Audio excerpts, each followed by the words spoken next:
Hello all my dear friends, welcome you all. Class 12th के students के लिए आज मैं लॉस्ट स्प्रिंग का सेकंड वाला पार्ट लेकर आई हूँ। I want to drive a car.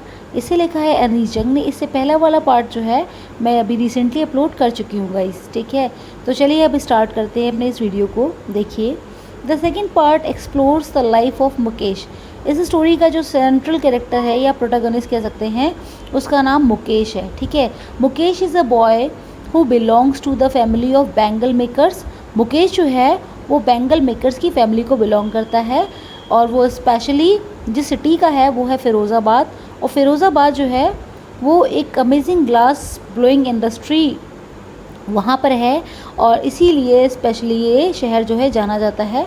एक बैंगल इंडस्ट्री का एक हब भी कह सकते हैं आप, एक हब है, एक सेंटर है वहाँ पे, ठीक है। तो there is an engagement of nearly 20,000 children in this particular business.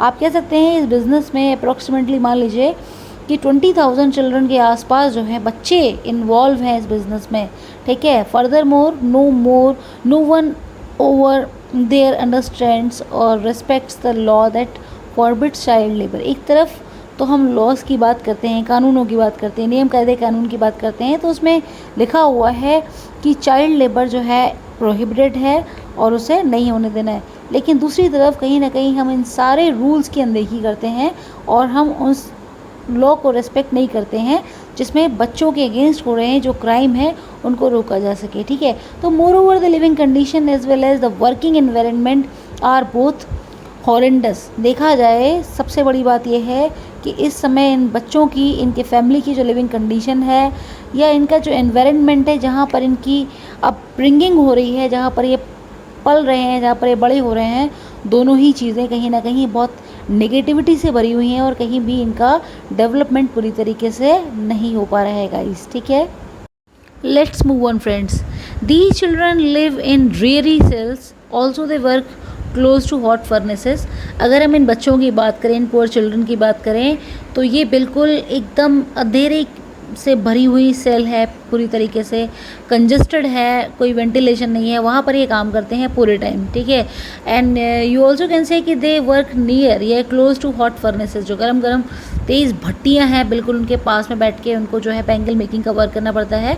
This is certainly very dangerous as it makes the children blind. बहुत ही खतरनाक है क्योंकि भाई इससे क्या है कि इनके बच्चों की जो रोशनी है आँखों की वो जाती है व्हेन दे एंटर एडल्टहुड। मतलब एडल्टहुड आने से पहले ही कहीं ना कहीं या ग्रोन अप होने के टाइम से ही कहीं इनकी आंखों की जो रोशनी है वो वीक हो जाती है। Furthermore these children have to deal with the pressure of depth. और इन सारी चीज़ों के अलावा डेप्थ यानी कर्ज का भी शिकार होना पड़ता है इन लोगों को। Moreover they are unable to think of a solution to solve this problem. अगर चाहें तो भी उनको उनकी प्रॉब्लम का सोल्यूशन नहीं मिल पाता है। There is no way for these children to come out of this trap. और इस ट्रैप से बाहर निकलने का भी कोई रास्ता उनको दिखाई नहीं देता है। Why? There are so many reasons for that, जैसे कि the policeman, bureaucrats, middleman and politicians will all hinder their way of progress. ये सारे के सारे लोगों का इन्वॉल्वमेंट है कहीं ना कहीं इन बच्चों की प्रोग्रेस को हिंडर करते हैं, रोकते हैं। The women in the household consider it to be their destiny और फेट। घर के अंदर की जो लेडीज़ हैं, ठीक है, इनके फैमिली में जो लेडीज़ हैं वो कहीं ना कहीं अपने आप को हाउस होल्ड के लिए पूरी तरीके से कह सकते हैं डिवोट कर देती हैं, सेक्रीफाइस कर देती हैं अपनी लाइफ को, और यही वो अपना डेस्टिनी और अपना फेट मान के बैठ जाती हैं। Because they are illiterate, they are not educated, तो उनको पता ही नहीं है कि what they are doing.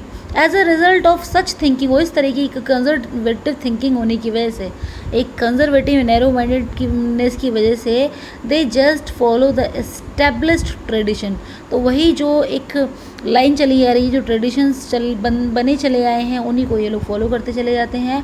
There is something different about Mukesh. लेकिन इन सारी चीज़ों से अलग हटके है मुकेश, जो कि इस स्टोरी का सेंट्रल कैरेक्टर है या प्रोटोगनिस्ट कह सकते हैं। He is not like the rest of the folk there. बाकी लोगों, ग्रामीण लोगों की अगर हम बात करें, उनसे सबसे अलग हटके है मुकेश का स्वभाव। Okay friends, he has a desire to become a motor mechanic in future, ठीक है। मुकेश जो है फ्यूचर में एक मोटर मैकेनिक बनना चाहता है। एक ख्वाब देखा है उसने कि मैं एक मोटर मैकेनिक बनूं। The garage is far away from where he lives. मतलब जहाँ पर उसका घर है उससे काफ़ी दूरी पे है ये garage, but still he has the determination to walk. उसके अंदर की जो विल पावर है, जो डिटर्मिनेशन है, वो उसको ये बताता है कि आपको आगे बढ़ना है और लाइफ में अपने ड्रीम्स फुलफिल करने हैं। लेकिन वही है कि सराउंडिंग का सपोर्ट नहीं है यहाँ पे। Finally let's see the conclusion of the story. Lost spring का कंक्लूजन ये बताता है हमें, the summary gives us an analysis of the impoverish condition. ठीक है, इसकी जो समरी है उससे यही पता चलता है, पूरी तरीके से देखा जाए चैप्टर को एनालाइज करके, कि ये जो बच्चे हैं वो गरीबी का शिकार हो चुके हैं पूरी तरीके से। बहुत सारे बच्चे इसमें बाध्य हैं एक ऐसी पेनफुल, एक ऑप्रेस्ड और एक अशिक्षित ज़िंदगी को जीने के लिए, क्योंकि कोई भी ऐसे सपोर्ट नहीं है, because all the people living in the families are also illiterate. ठीक है, लैक ऑफ फैसिलिटी, हर तरीके की फैसिलिटीज़ का अभाव है, तो कहीं ना कहीं ये इनको एक नेगेटिव एटमॉस्फेयर ही दिलाता है, इससे ज़्यादा कुछ नहीं है इनकी लाइफ में। ठीक है, तो अब इस स्टोरी के कुछ स्पेसिफिक मेन पॉइंट्स को देख लेते हैं गाइस, जो आपके लिए मतलब हेल्पफुल रहेगा चैप्टर को प्रिपेयर करने के पर्पज़ से। तो सबसे पहले देखिए, the writer comes across Mukesh in Firozabad. Writer की मुलाकात फिरोज़ाबाद में होती है मुकेश से। ठीक है, इस family is engaged in making bangles. पूरा परिवार जो है बैंगल मेकिंग बिजनेस में एंगेज्ड है, लेकिन मुकेश की अगर हम बात करें तो वो अपनी मन का मालिक बनना चाहता है। Means to see he wants to become a motor mechanic. ठीक है, उसकी डिज़ायर है ये। फिर है, they work in dingy cells without air and light and furnaces with high temperature. मतलब विदाउट एयर एंड लाइट यानी कि प्रॉपर वेंटिलेशन नहीं है वहाँ पे, लैक ऑफ वेंटिलेशन भी आप कह सकते हैं। हाई टेम्परेचर में फर्नेसेस के पास उनको बैठ के काम करना पड़ता है। As a result most of them become blind at a very young age, जिसकी वजह से बहुत ही कम एज में इन लोगों की आंखों की रोशनी चली जाती है। ऐसा नहीं कि बच्चे, पूरी की पूरी फैमिली इन्वॉल्व होती है, पूरी की पूरी फैमिली का एंगेजमेंट होता है बैंगल मेकिंग वर्क में। आप इस चीज़ को देख सकते हैं यहाँ पे। They don't have money to do anything except carry on the business of making bangles. इनके पास इतना पैसा नहीं है कि कोई अदर लाइनें पकड़ सकें। ठीक है, बस यही है कि पुरानी बिजनेस चले जा रहे हैं, दादा परदादाओं के ज़माने से वही काम चला आ रहा है, फॉलो करते चले जा रहे हैं। They are not thinking even. ठीक है, they can't organise into a cooperative. They know कि दे आर फेसिंग रॉन्ग्स, ठीक है, हैपनिंग इन द सोसाइटी, बस still they can not organise cooperative.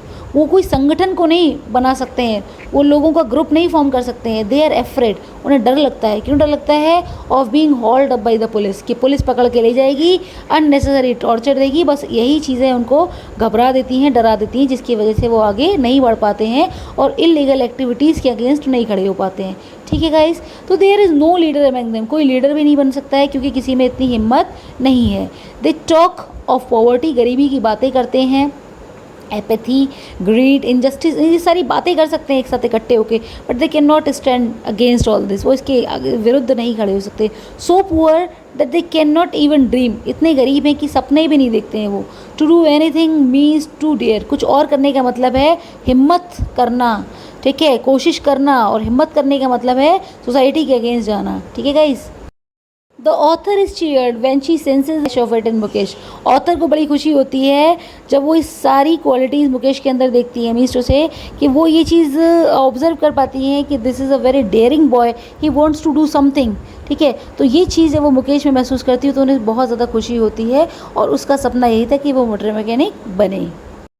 तो डियर फ्रेंड्स, ये थी चैप्टर की समरी, थीम और इसके कुछ स्पेसिफिक पॉइंट्स। आई होप आपके लिए हेल्पफुल रहे होंगे। अगर अभी तक आप लोगों ने मेरा चैनल सब्सक्राइब नहीं किया है तो प्लीज़ चैनल सब्सक्राइब कर लीजिए। अगर पहली बार ट्यून इन किया है तो बिलीव मी कि मैं इसी तरीके की हेल्पफुल वीडियोज़ आपके लिए लाती रहूँगी। Please keep supporting me. Thank you very much for watching the video.